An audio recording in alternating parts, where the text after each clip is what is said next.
What's going on, fam? Welcome to another episode of Golden Conversations. In this channel, really, we just spend a lot of time just going over some epic verses in the Bible, verses that when my back's against the wall, when I'm expecting God to do like right now, I'm in a season of my life where I'm expecting God to do what my eyes haven't seen, and it's a weird season because I'm believing for things I don't really have words for. I know that's weird, right? It's like I'm in this place of like tension where like I'm expecting something from God that I don't know how to word, and it's frustrating me, right?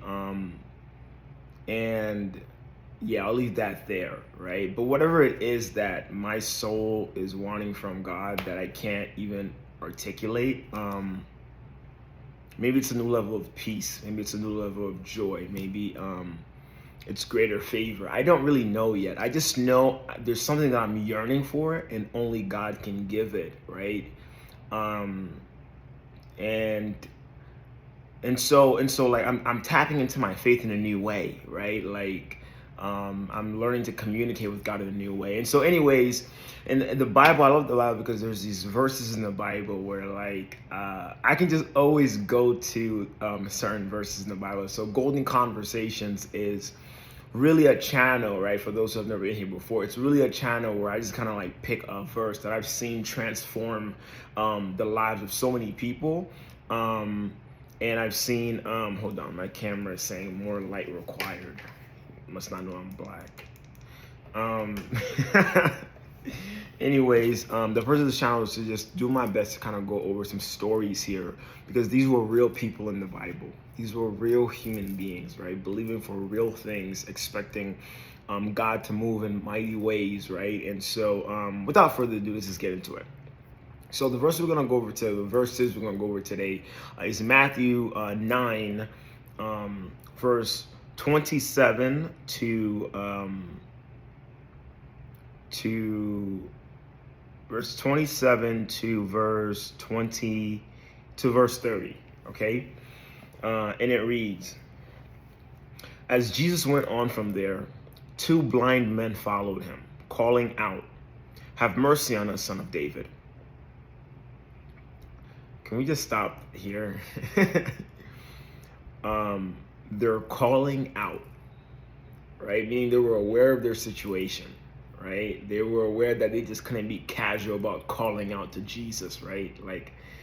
Like there's an exclamation point after he says "Son of David." It's like, yo, I need to proclaim, like God, I need you in this situation. This thing that I'm believing for, I don't know how I'm gonna do this, but I'm going to get your attention, and that's like a non-negotiable, right?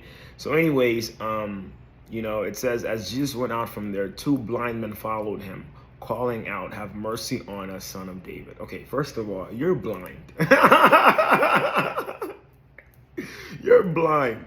How are you following this man if you're blind? Because there was something going on inside of them, I believe, to where like they knew like the presence of God was near, their solution was near, and and I don't know. I don't even know how.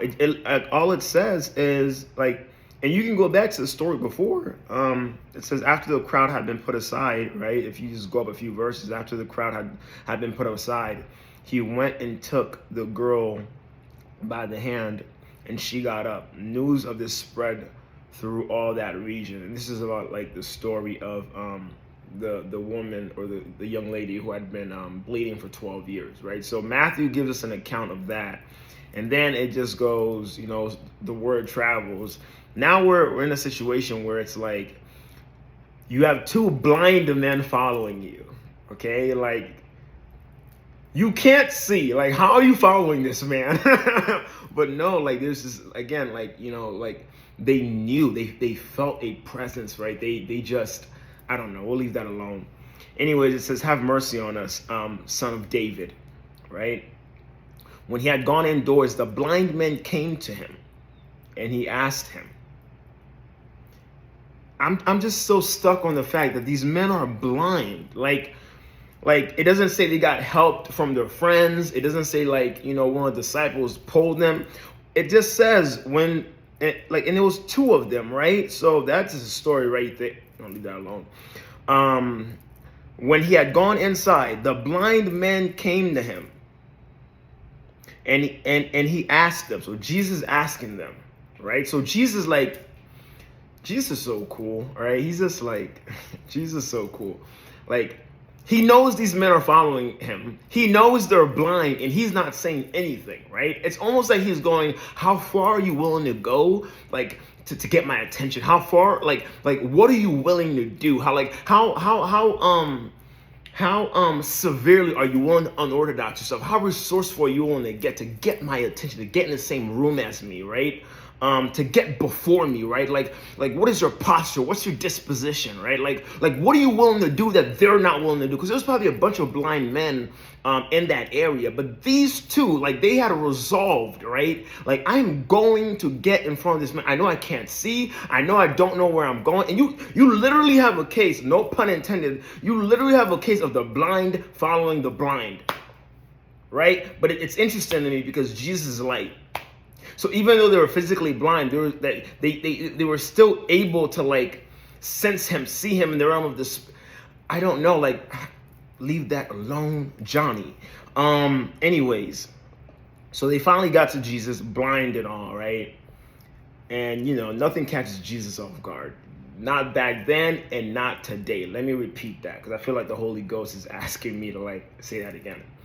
Nothing about your situation or my situation, nothing about the context of your life and the context of my life, of what we are needing from Jesus today in this season, right, catches him off guard. He's just watching, like, Jesus literally, like, back just like then and just like now, he's literally going, I know what they need.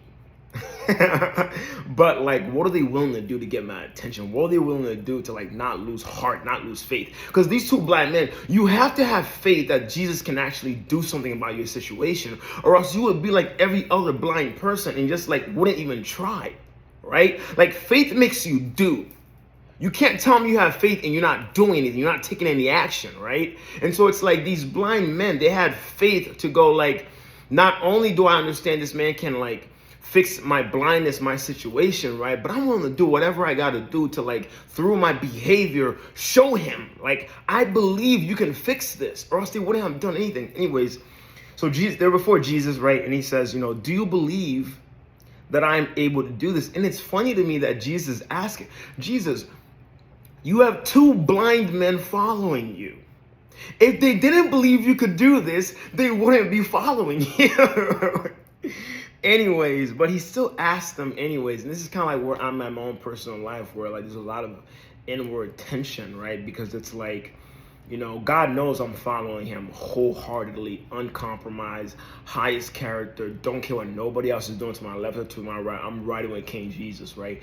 And yet, and still, I'm having a hard time articulating what I need from him in this season. And it's like, how much more are you willing to figure yourself out, Johnny? How much deeper are you willing to go to places maybe you didn't want to go last season, to let me know where you need whatever it is that you need, right? And so, like, I feel in a way like these men right now, because it's like there's something I need from God and I don't know what it is, and it's weird, right? Because it's not anything necessarily tangible, right? It's more like something essence-wise, right? And I feel like I'm one of these blind men where I know who can give it to me. I know who has the answers. I know who can provide this for me.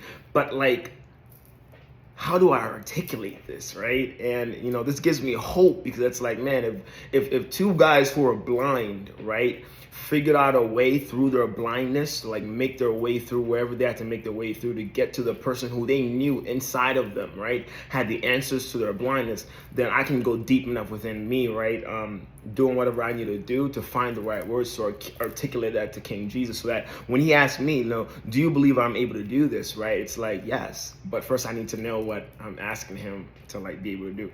Anyways, so Jesus asked them, do you believe that I'm able to do this? And the answer is, yes, Lord, they replied. So he touched their eyes and said, according to your faith, let it be done to you. And their sight was restored. It's funny, right? Because Jesus had to touch their eyes, right? And it's like, okay, I don't know, like, what you're believing for, right? But like be honest with God, right? Be honest with him so that God can touch your eyes, right? Be honest with whatever it is that we need God to touch so he can heal, so he can restore, so he can provide for it, right? None of that like wavering, pretending you don't want what you know. Like, be honest with God. Like, God, like I've told God many times, God, I'm not settling in any area of my life, right? And so right now, right, there are these areas of my life where I'm like, God, here's my eyes. Like, put your hands to my eyes, God, because I'm not settling, but I'm having a hard time believing for this, but I know you can do it, right? And so maybe like part of it right now for you is like, tell God, like, help me strengthen my faith, right? Even though I know you only need like a small mustard seed to like make things shake, right? But still, just for me, for like my own assurance, like help me strengthen my faith. And so again, I hope this helped, but like God already knows what you need. God knows what I need, right? God already knows what your next season looks like. God knows you need sight for certain aspects of your life. He's just trying to see, are you willing to follow him blindly for as long as possible, right? To where you can actually get before him and present your case. And it's already done anyways, right? Like whatever they had to ask, like Jesus is going to do it, right? But he just wants to know, like, even though you can't see, right? Even though you don't know where you're going, even though like you have no idea where the resources are coming from, right? Like, will you still follow me? Will you still trust that I can like deliver this for you? Like, do you still believe I'm your provider? Do you still believe that I'm not gonna let you down? Do you still believe that because I gave you that desire, I'm gonna provide for that desire? Do you still believe that because I gave you that dream, I'm not gonna leave you hanging, and I'm not teasing you?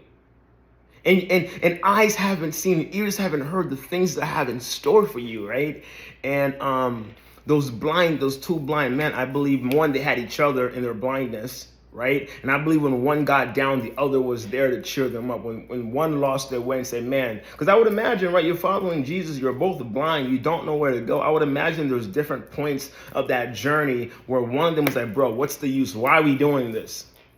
Right? Why are we doing this? We don't even know where we're going. And the other one be up there to pick them up. Be like, no, you don't understand. Like, Jesus, that's why we're doing it. And then the next day, maybe the other one was a little bit down. And then the other, and it's crazy how like God in this particular story, he puts two people, right, who kind of like how they became blind, who knows? It may be different stories. Maybe one was born blind, maybe one became blind. I don't know, right? But what I do understand is it's interesting, right, that God put two people together who have the same condition, right? But they have a heart for the solution, which is Christ Jesus, right?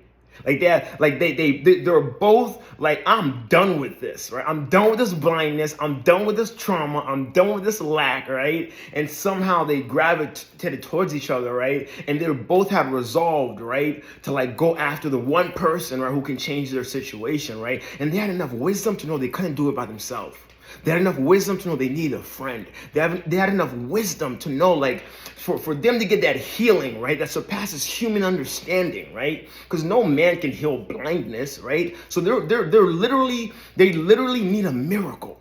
And they could have like accepted their condition the way it was. Many other blind people have, but these two, right? Like, and they probably had other blind friends, and they probably had to leave those blind friends behind, right? To where it was like, yo, we're the only two believing that we don't have to live with this blindness. We're the only two believing that we don't have to stay at this low level. We're the only two believing like, no, this is the last day. Right? I believe this. They made up their mind, like, this is the last day we will ever be blind. This is the last day we will ever not see. This is the last day we're going to do life without a vision. All right? And so, my friend, like attach yourself to the right people. Who knows? Like, you could be blind today and have sight tomorrow. You could be here today and end up living the life of your dreams tomorrow because you attach yourself to the right people and you both like had the faith to believe for more, fam. Man, I pray this encouraged you. Again, that's why I love the Bible, right? Like, no matter what I'm feeling, there are these verses in there, right? And I can just go to them. And they just give me like hope and joy and relief. And so thanks for tuning in to the Golden Conversations.